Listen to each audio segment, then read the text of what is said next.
Shire by your talk. What business brings you to Bree? We wish to stay at the inn.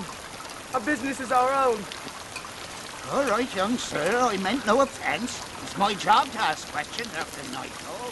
There's talk of strange folk abroad. Can't be too careful.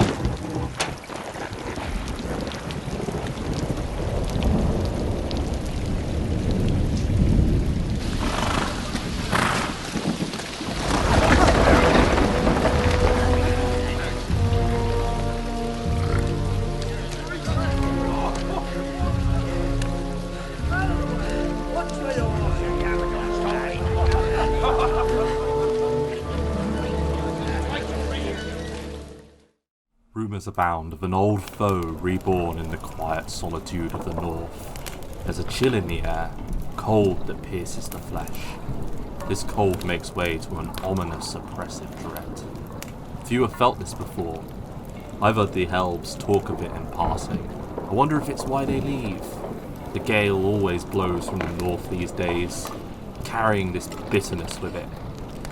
I wonder if he, the Strider, knows anything. Even if he did, I wouldn't ask him, and besides, he wouldn't tell us. The nights are growing longer. The days seem to fall into a never-ending grey twilight.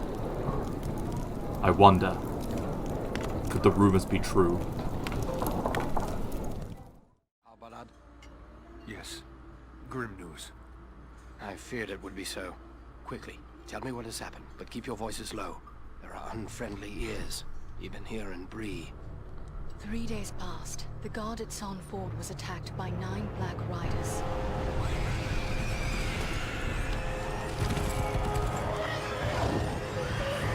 Stand fast, Rangers!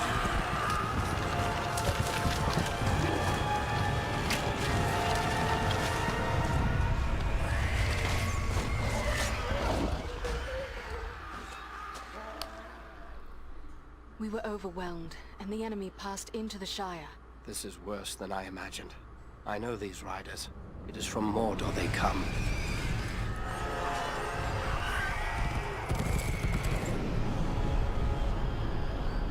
Our folk could not hope to stand against the 9 together. How bad were our losses? Very bad. We tried to resist them, but they were surrounded by an aura of unnatural dread. There is more you should know. After the rout, one of the Black Riders met with an ally, a man of great malice and power.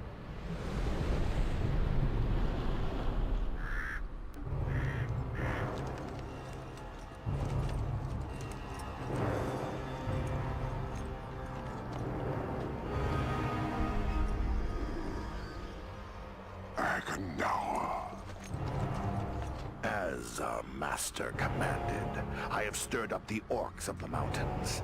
Even now I have a force gathering amid the ruins of Old Fornost. Return at once and prepare your forces. We will have need of them soon. My orcs will be ready. These lands have known peace for too long. They will soon feel the Dark Lord's wrath.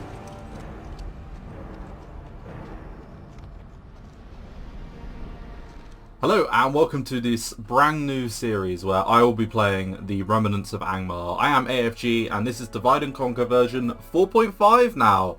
Yes, I finally made the jump from version 4 to 4.5 and the associated hotfixes. I wanted to call a halt to the Clans of Ended campaign because I was having some stability issues. And I want to make this campaign quite an interesting one. I'm playing on very hard. And I'm not going to put all my generals together into one army if I can help it. I'm going to try and make this a little bit more difficult on myself. Now, bearing in mind that Ered Luin did not go very well, I'm hoping this campaign goes a little bit better than that one. I love playing Angmar, so I haven't played them though since version maybe 3? Were they still Orc? Whenever they were last Orc was when I last played them. But I've always liked Angmar. I think they've got a really good theme. They're one of my favourite sort of like fluff factions in DAC, where they're a little bit more sort of made up. But what I'm going to do is for this series, I'm going to cut out things like loading screens and turn ends, because I just prefer the way that looks. I've been a little bit more active with some of my peers recently, and I've taken a few notes, so to speak. So I'm hoping I can bring some slightly more quality infused, is that the right way of putting it? God knows. But here we go, we are jumping in as Angmar, and I will see you on the battle map. The battle map? God, no, not the battle map, the campaign map. See you in a moment. And welcome to Divide and Conquer version 4.5, and I'm excited to get going on this one. This is an interesting campaign. I'm not going to read that through because I've read it through 100 times. And welcome to the remnants of Angmar. Ice and wind, all that remains of the once great northern realm. In ages past, the north was a hub of activity. Roads were packed with merchants passing from Kharndum to the Misty Mountains. War camps dotted the land as great black fissures in bare white landscape, and great cities rose from the wastes like oases? Oases? Is that pronounced spelling correct? Who cares? In the snow. Now, however, the north is barren and empty and few remain. I'm gonna just scroll through that. Please feel free to pause it if you want to have a little read through. And then let us take heed of this final aspect. So now in the year 2980 of the Third Age, our nation stands ready to repay the Dunedain for the hurt of long ago. Our warriors are trained and ready, fresh steel in their hands and keen bows on their backs. The Warg tribes of Mount Graham have pledged their allegiance to the old allies and stand with us, ready to hunt and scout in our name. News of our rebirth has also reached the ears of the Dark Lord, who has sent forth one of his lieutenants to command our armies and train our soldiers.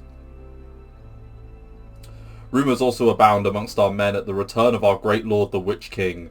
Many hold that if we are able to conquer the north in our own name, the Lord of the Nazgul will return and lead us to ultimate glory. Imladris and Fornus must be destroyed by our hand to repay our long-aged debt to the Dunedain, and then the world will be ours. So that's just hinting that if you take Imladris and Fornost, then we will get the Nazgul, we will get the Witch King, who will join our cause. Now, let's have a little look at our starting position. So, it's been a while since I played this. Let's have a look at diplomacy. So, we are allied to Mordor, the Goblins of Moria, and Gundabad, and we start at war with the Northern Dunedain, Bree, the Dwarves of Eredluin, and the High Elves. So, we got a pretty bog standard, as we'd expect, situation going on here. Let me just turn this up a little bit. Yeah, there we go.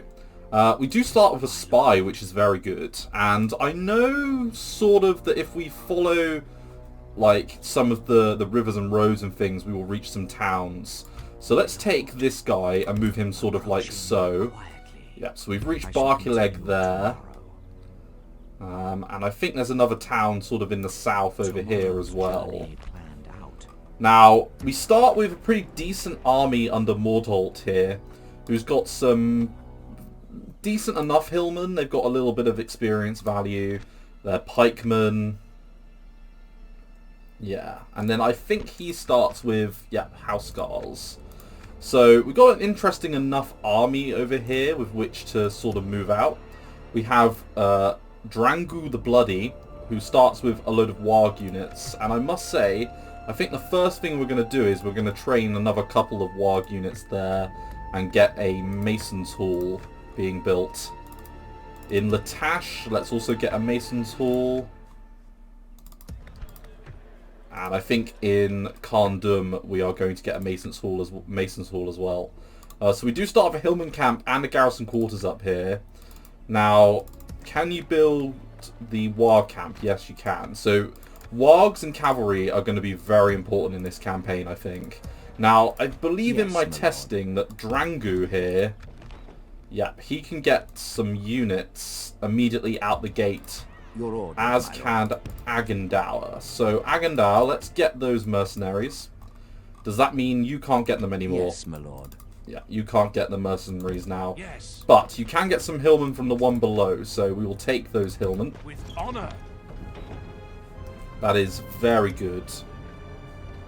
Now, there is something to be said for us just backstabbing Gundabad immediately and trying to take their capital. But, I don't know, that feels a bit gamey. So I'd rather just hold off on that, I think. Now, you also, while actually you're here, why don't you build me a watchtower? This tower will keep just because we can get a little bit more sight range outside of Mount Graham with that. Let's switch it to, I mean, we've got 3,000 population, upgrades at 4,000. So let's put it on low and see if we can't build it up a little bit more quickly. Now, we do have Lord Skuld here, who has a decent enough bodyguard, I must say. With some thralls who are not a particularly good unit. I almost want to just leave them behind as the garrison, because, you know, what difference do they really make? I mean, I guess I could take them. I think, you know what, let's leave it as it is. There's the growth build. Okay, and then Agendour, let's move you up to about here with honor. And build a watchtower, because I know there's another town literally right over here. The amount of times that I've stomped on Angmar, it's going to be interesting for me to play them and not be the one that's stomping on them. What do we want to build? I don't know if we have a diplomat ready. Let's have a little look. We've got a list scroll. No, we just start with a spy, so we do need a diplomat. Let's build one of those, because we can get our money back out of him very easily. And then, what's the best units that we can build? I mean, the Angmar infantry are pretty good.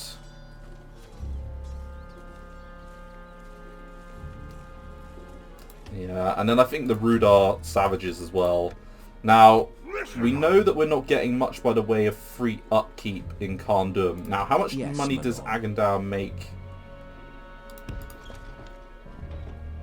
Yeah, he does at least contribute 100, but I reckon he's quite expensive. So I probably need to be slightly careful about that. Now, you guys, you can't get free upkeep. By your command. No.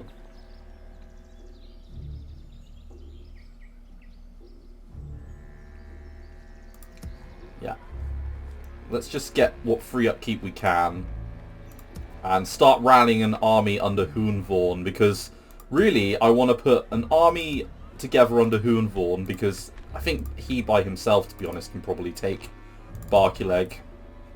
Although, to be fair, that is a pretty sizable garrison. I might need to... This might be one of the few times I need to bring two generals together, or at least have one general lead an entire force. Skuld can move into that direction. And then we can keep training. Now, Latash, do I want you to pump out any units? You know what? I might as well get what I can over here while I can. And I think that's everything. We're building units everywhere. And we'll get a decent army together to push out towards Barkileg. And the important village over here, because this village gives you access to something quite important. So yes, that will be very interesting. Let's end the turn. And welcome back to turn 2. And Fornos has been reclaimed by the Dunedain. And we have a request here to take Barkileg. You know what? For 2,000 gold coins, we are definitely going to do that.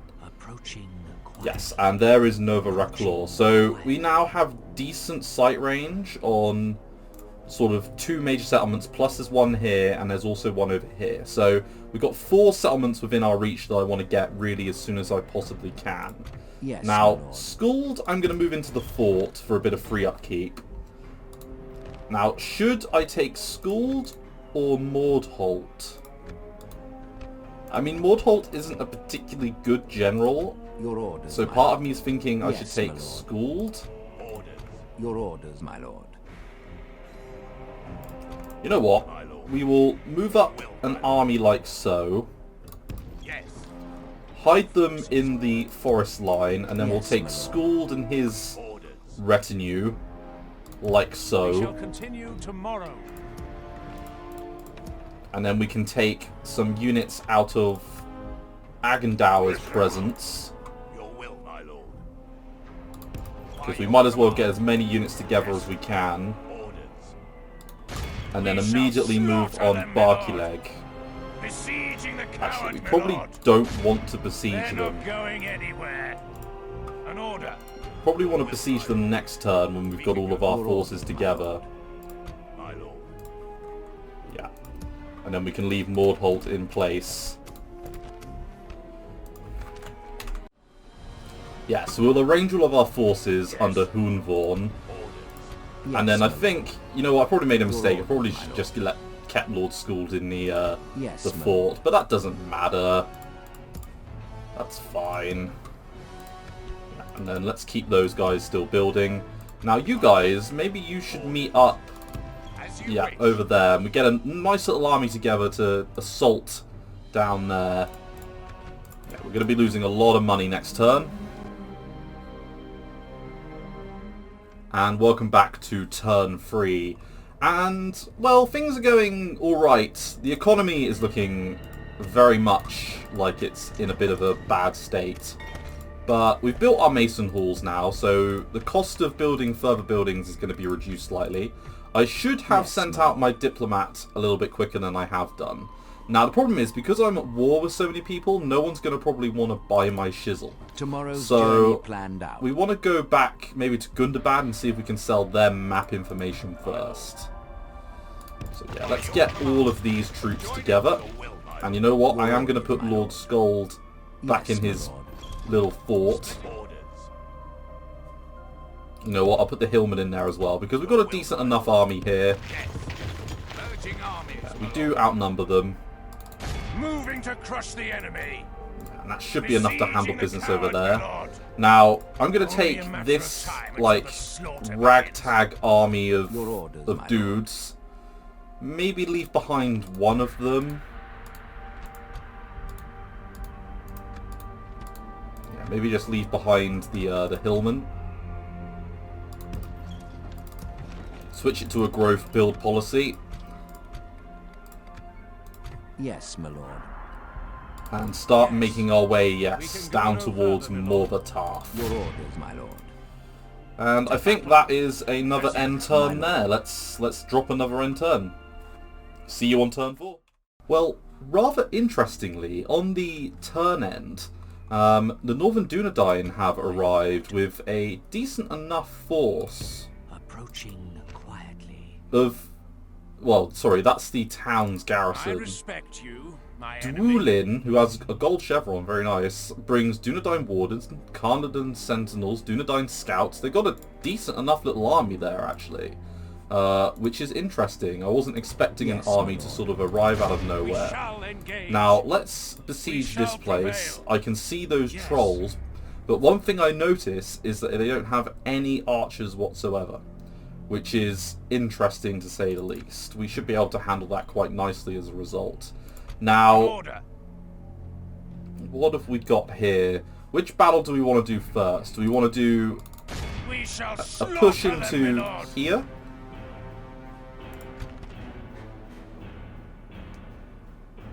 I mean, this does look like a Wildman town, so I'm not expecting any towers particularly.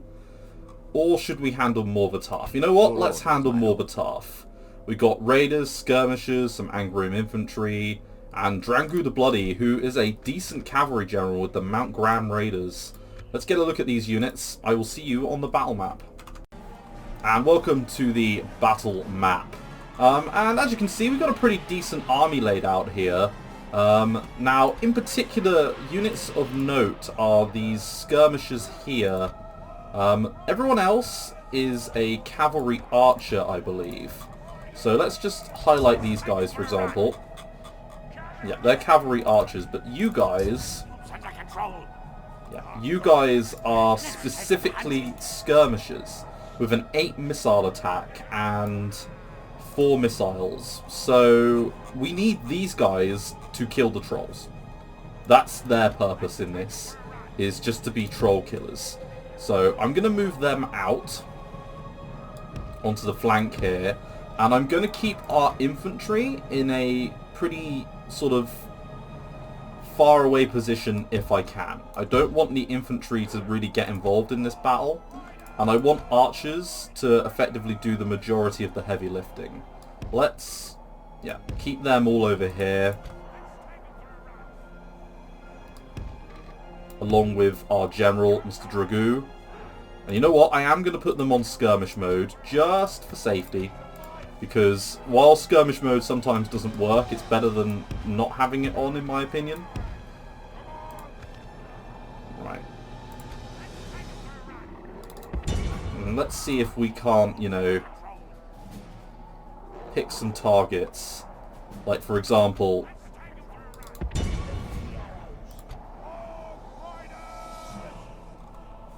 we want decent angles if we can get them.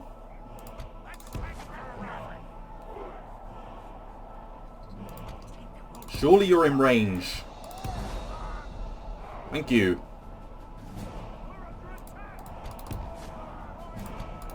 I was a bit worried then by how close they're getting. How much range do they have? Actually. 110 meters. God, they are the lowest range archers ever. That is disappointing.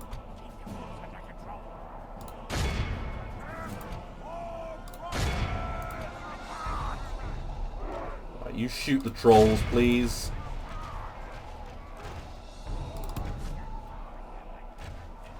Right, and that's caused them to come out. Now, my micro is notoriously bad, so this will be interesting.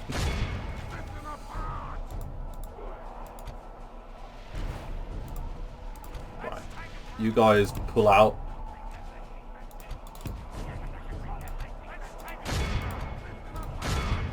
Right, let's just drop a pause. Because these guys are starting to get into position now.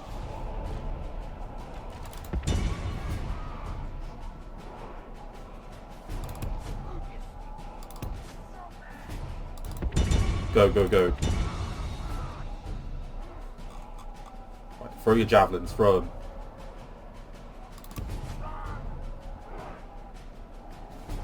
This is a bit close for my liking. No, come on. That way. Forwards. Right. Now, these archers can possibly get a decent movement onto those trolls. Drangoo, we know definitely can. Right, throw. Go, go, go.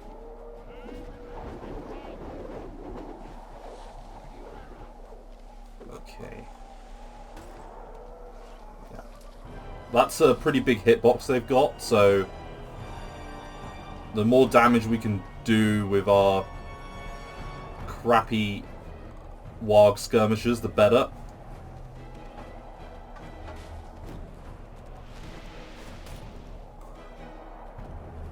And if we can just kill the dodgy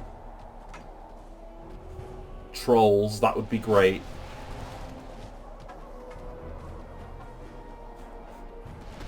I mean, I'm not going to lie. I am slightly disappointed by the performance there of our units. I did expect a lot more than what we just had there. Right. I want you guys to fold around, please. And I want the archers to just pull up and do a little bit more damage, if possible. We're under attack!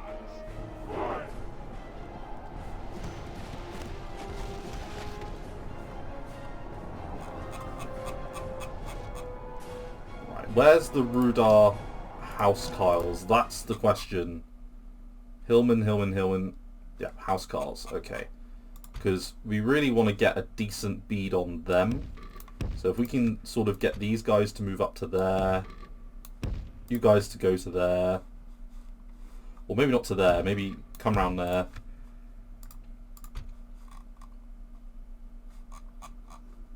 Maybe, yeah, you move up. And then Drangoo can keep hitting the trolls. Right, we killed one. Yeah, we've done a little bit of damage. We've killed two. Two of the trolls have died from the archer fire.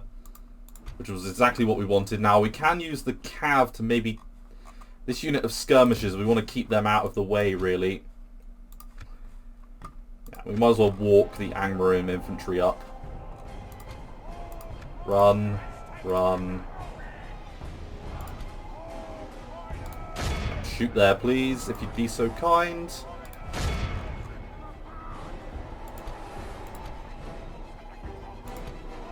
Shoot there. And you, Drangu, make your way around. We're going for horse archer victory here.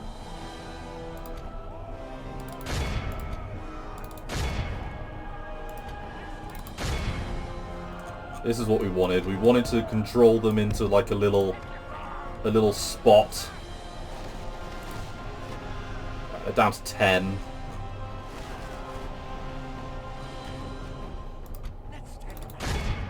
And we haven't lost anyone yet.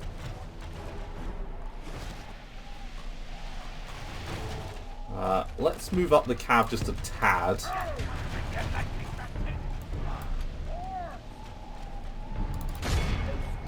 And just keep the... Now, we've killed nearly 50% of them purely via archer fire, which is good. That is sort of the minimum that we wanted. And we can hit the trolls. Only half the enemy force remains. Indeed, only half the enemy force does remain. The housecarls are taking a real hammering.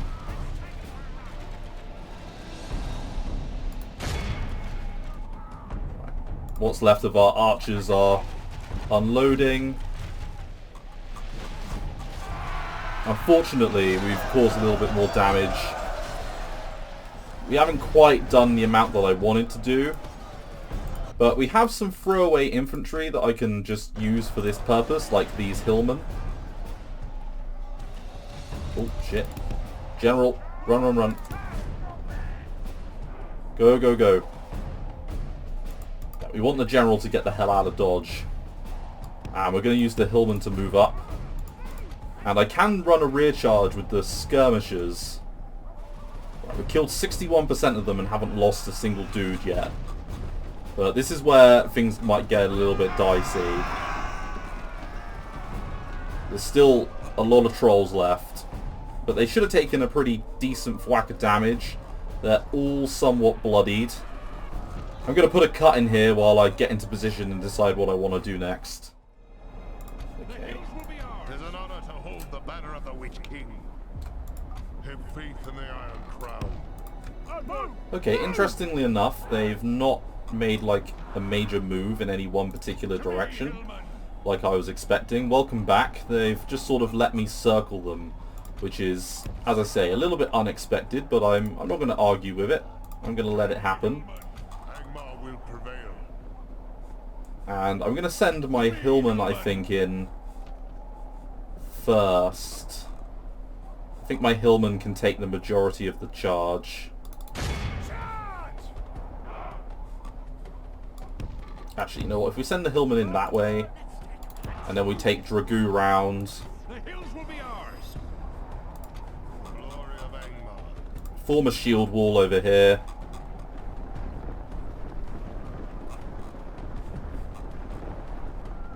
For the glory of Angmar. Hopefully the nice compact tight line will stop the trolls in their tracks. Angmar will prevail. To me, Hillman.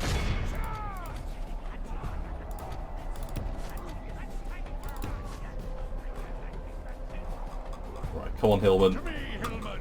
Fodder versus trolls. The ultimate battle. Look, if that entire unit of hillmen dies taking out the trolls, I'm not going to be disappointed. Let's take him for a run. And then, yeah. Come on, guys. Full charge, if you'd be so kind.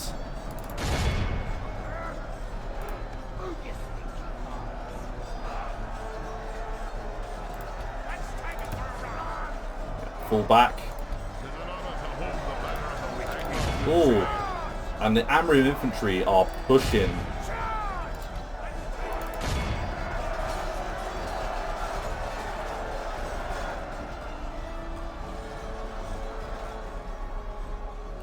Now, we could use the skirmishers in this as well, but I don't think we necessarily need to. We just need these guys to get up to speed. Go for a full run. Come on.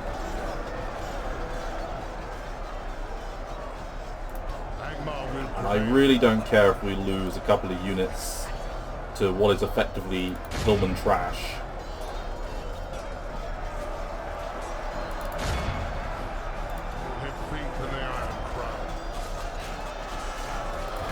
We're down to 7, so we are making an impact.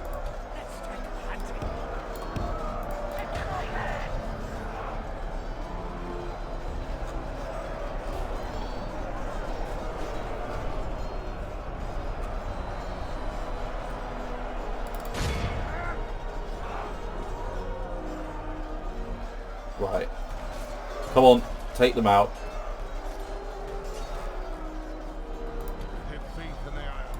Right, we want these guys to just very quickly take out the housecarls. And Drangu to pull out. Draw them out. The battle is very much in our favor. Victory will be ours. Yeah, and you guys can get up to speed.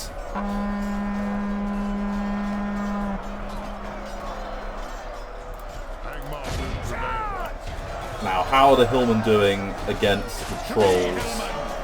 The trolls have been pretty much nullified.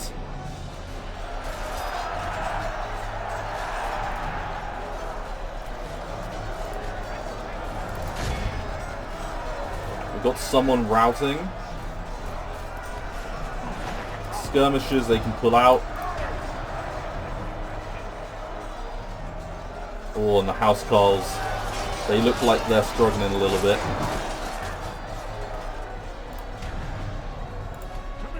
We're going to let the Hillmen do their job.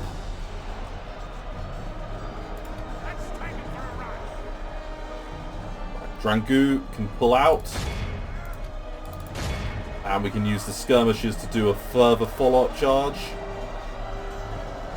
Now, we don't want to lose Drangu, so you know what? We're going to pull Drangu out of the battle completely now.